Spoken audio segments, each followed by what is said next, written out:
Sermon number 102. Day of Judgment. In the name of Allah, the Beneficent, the Merciful.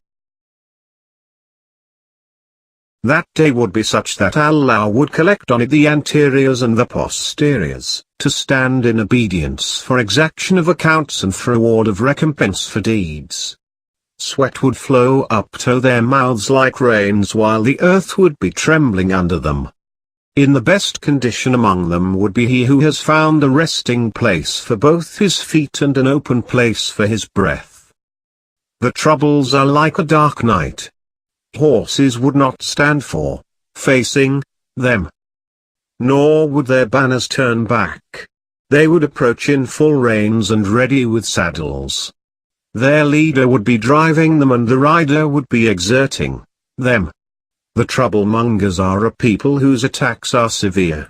Those who would fight them for the sake of Allah would be a people who are low in the estimation of the proud, unknown in the earth but well known on the sky. Woe to you, Zad-e-Rah, when an army of Allah's infliction would face upon you without raising dust of cries. Your inhabitants would then face bloody death and dire hunger.